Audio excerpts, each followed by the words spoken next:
Sampling distribution आपने बनानी है एक्स बार की, एक सैम्पलिंग डिस्ट्रीब्यूशन आपने बनानी है कैपिटल एस स्क्वायर की, एक सैम्पलिंग डिस्ट्रीब्यूशन आपने बनानी है स्मॉल एस स्क्वायर। फिर आपने इन तीनों सैम्पलिंग डिस्ट्रीब्यूशन में से उनके मीन फाइंड आउट करना है, expected value of x bar, expected value of capital S square, expected value of small S square. और फिर आप क्या देखेंगे, आप नोट करेंगे कि आपके पास एक्सपेक्टेड वैल्यू ऑफ एक्स बार, जिसको आप म्यू एक्स बार भी कहते हैं, वो किसके इक्वल होगी, पॉपुलेशन मीन म्यू के। एक्स बार किसका एस्टिमेट होता है, म्यू का। फिर आप नोट करेंगे expectation of capital S square is not equal to sigma square.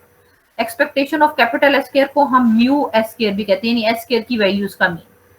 फिर expectation of small S square, यानी स्मॉल एस स्क्वायर की वैल्यूज का मीन, ये हम देखेंगे कि इक्वल आएगा सिग्मा स्क्वायर के। तो आप कंक्लूड क्या करेंगे कि X bar and small S square are unbiased estimates, whereas capital S square is a biased estimate of the population variance sigma square। यहाँ तक बात क्लियर होगी। 16.1 और 16.2 में आपने क्या करना है, यहाँ तक? yes, ma'am.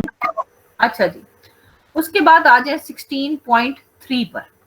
जो क्वेश्चन नंबर 16.3 है वो भी इससे मिलता जुलता क्वेश्चन है, उसके भी मैं आपको हिंट्स ही दूंगी कि आपने कैसे करना है उसको।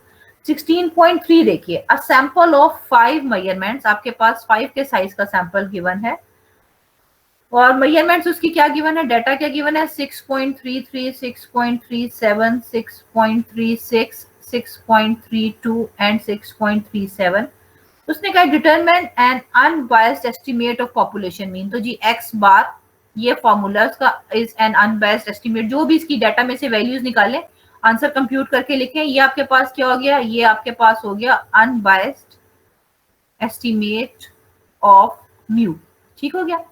And unbiased estimate of population variance, दूसरा आपने क्या काम करना है, स्मॉल एस स्क्वायर कंप्यूट करना है। उसका फॉर्मूला क्या है, 1/n-1 summation X square minus summation X whole square divided by n।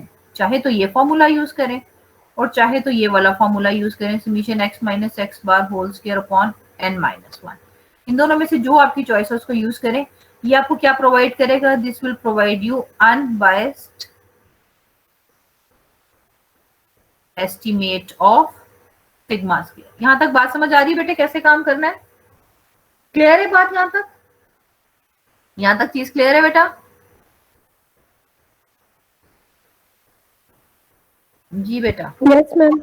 अच्छा अच्छा, तो ये आपने करना है 16.4 पर। अब आ जाए 16.4 पर आ जाए। 16.4 में वो क्या कह रहा है, उसने आपसे कहा है find 95% confidence interval for the mean of the population if the sample of 25 values gave a mean of 83, here sigma is 7। अच्छा जी, अब इसमें क्वेश्चन में क्या क्या चीजें गिवन है, आपके पास सिग्मा की वैल्यू 7 गिवन है, ठीक है। आपके पास सैंपल साइज 25 गिवन है, उस सैंपल से आपने जो मीन लिया है एक्स बार, उसकी वैल्यू 83 गिवन है। आपसे वो कह रहा है 95% कॉन्फिडेंस इंटरवल बनाए, इसका मतलब है 1 माइनस अल्फा आपके पास क्या गिवन है, 0.95, ठीक है जी। अब आपके पास बेटा क्वेश्चन में मेंशन होना चाहिए था कि sample is from normal distribution, लेकिन अगर मेंशन नहीं है तो हम अज्यूम क्या कर लेंगे कि जी लेट्स अज्यूम, क्योंकि 25 जो है बहुत छोटा नंबर नहीं है, let's assume sample is from normal distribution with mean mu variance sigma square.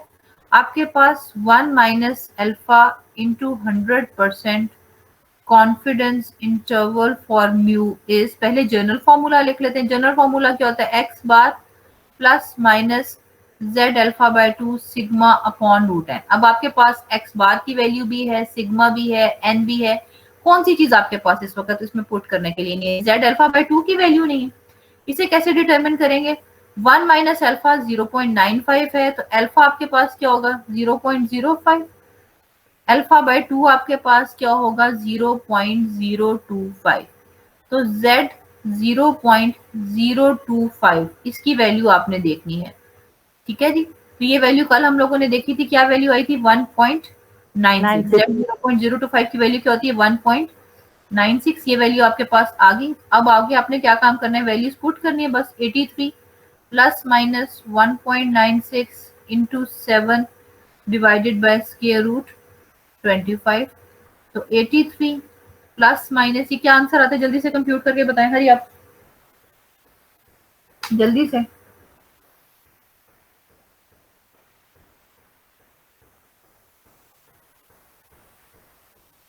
To 2.744। हाँ जी, यही आता है ना।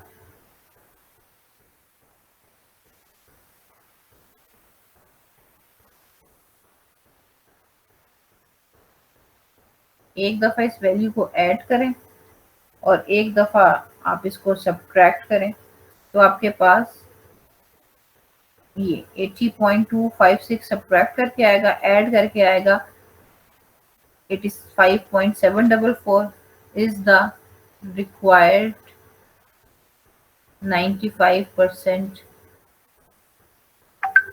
confidence interval for me, that's it। बस ये काम करना है आपको। क्लियर होगी बात? हाँ जी, समझ आ गया बेटे बात, कैसे करना है confidence interval find? Yes ma'am. अच्छा, इसी तरह से अब आ जाए जरा क्वेश्चन नंबर 16.5 पे। क्वेश्चन नंबर 16.5 देखिए, उसने कहा है find the 90% confidence interval for the mean of the normal distribution with sigma equals to 3। Question number 16.5 में डिस्कस कर रही हूँ बेटे। आपके पास आपको उसने क्या क्या बताया हुआ है, उसने एक तो बताया कि 90% कॉन्फिडेंस इंटरवल, तो इसका मतलब है 1 माइनस अल्फा 0.90 है। सिग्मा आपको बताया है उसने 3, और ये भी बता दिया कि sample is from normal distribution. Sample बहुत छोटा है, साइज 4 का है, लेकिन आपको क्या बता दिया हुआ है उसने कि जी सैंपल या जो रैंडम वेरिएबल एक्स है इसकी values they are following normal distribution. तो जब आपको ये बता दिया जाए तो सैंपल चाहे 1 के साइज का ही क्यों ना हो, आप सीधा सीधा स्टैंडर्डाइज नॉर्मल वाला फॉर्मूला यूज करेंगे। आपके पास फॉर्मूला क्या है, X bar plus minus Z alpha by 2 sigma upon root N. ये फॉर्मूला है आपके पास। एक्स बार की वैल्यू आपके पास गिवन नहीं है, लेकिन आपको सैंपल की वैल्यूज गिवन है। एक्स बार कैसे कैलकुलेट करेंगे, समीशन एक्स अपॉन एन करके एक्स बार कैलकुलेट करेंगे। 1 माइनस अल्फा 0.90 गिवन है, अल्फा की वैल्यू 0.10, अल्फा बाय 2 क्या हो जाएगा 0.05, और z 0.05 की वैल्यू कल आपने 0.05 की वैल्यू कल हमने देखी थी, वो क्या आई थी 1.645। तो आगे तो सिर्फ वैल्यू से सब्स्टिट्यूट करनी है ना, और एक दफा ऐड कर लेना, एक दफा सब्ट्रैक्ट कर लेना है, आगे हो जाएगा क्वेश्चन कंप्लीट। क्यों भाई? मैम हो जाएगा। अच्छा, इसी तरह से 16.6 का ए पार्ट, वो बिल्कुल सिंपल क्वेश्चन है, उसमें कुछ ऐसी चीज नहीं है आपके पास। क्वेश्चन नंबर 16.6 का ए पार्ट देखिए जरा। ए पार्ट में उसने क्या कहा है कि जी आपके पास 36 का सैंपल है फ्रॉम नॉर्मल डिस्ट्रीब्यूशन, वेरिएंस 36 है, सैंपल का मीन 42.6 है, 95% कॉन्फिडेंस इंटरवल या कॉन्फिडेंस लिमिट्स फाइंड आउट करनी है। देखें, सिग्मा स्क्वायर 25 गिवन है, सैंपल साइज 36 गिवन है, sample is from normal distribution ये बताया हुआ है आपके पास, एक्स बार की वैल्यू भी बताई हुई है आपको 42.6 है, और 95% 1 माइनस अल्फा 0.95 है। तो बस सब कुछ गिवन है आपके पास। कौन सा फॉर्मूला यूज करेंगे, X bar plus minus Z alpha by 2 sigma upon root N, और कॉन्फिडेंस इंटरवल निकाल लेंगे। इसको तो आप खुद पूरा करेंगे। 16.6 का बी पार्ट देखते हैं, वो क्या है।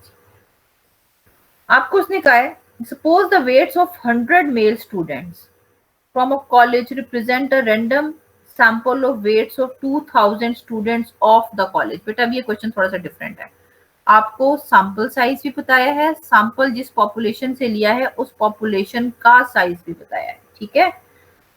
अब वो आपसे कह रहे हैं फाइंड 95% एंड 99% कॉन्फिडेंस इंटरवल, तो एक दफा 95% कर लेंगे, एक दफा सेकंड पार्ट सॉल्व कर लेंगे 99% वाला। आगे वो आपसे क्या क्या बता रहे हैं आपको कि आपके पास एक्स बार की वैल्यू गिवन है 67.45, और आपके पास स्टैंडर्ड डेविएशन गिवन है 2.93, और वो आपसे कह रहे हैं कि आप कॉन्फिडेंस इंटरवल निकालें। अच्छा जी बेटे, अच्छा, अब जब आप सिग्मा एक्स बार लिखते होते हैं तो सिग्मा एक्स बार किसके इक्वल ले लेते हैं, हम सिग्मा अपॉन रूट एन के इक्वल ले लेते होते हैं ना, हमेशा ऐसा ही करते हैं ना। क्यों भाई? ऐसा ही करते हैं। Yes ma'am. लेकिन बेटे आपको पता है कि अगर सैंपल विदाउट रिप्लेसमेंट हो तो ये किसके इक्वल होता है, n minus N upon n minus one, इस चीज के इक्वल होता है। ऐसा है? Yes ma'am. अच्छा, लेकिन हम अभी तक इस चीज को क्यों नहीं डिस्कस कर रहे थे विदाउट रिप्लेसमेंट वाले, क्योंकि किसी भी क्वेश्चन में आपको पॉपुलेशन का साइज तो गिवन नहीं था ना। अभी तक किसी भी क्वेश्चन में पॉपुलेशन साइज तो मेंशन ही नहीं था, ऊपर हमने जितने भी डिस्कस किए। आगे भी आप देखेंगे मेजॉरिटी क्वेश्चंस में पॉपुलेशन साइज मेंशन ही नहीं होगा। तो जब पॉपुलेशन साइज मेंशन नहीं होता तो फिर हम अज्यूम यही करते हैं कि सैम्पलिंग विद रिप्लेसमेंट हो रही है और हम सिग्मा अपॉन रूट एन से सिग्मा एक्स बार को एस्टिमेट कर लेते हैं। लेकिन चूंकि इस क्वेश्चन में आपके पास पॉपुलेशन साइज मेंशन्ड है और आपको पता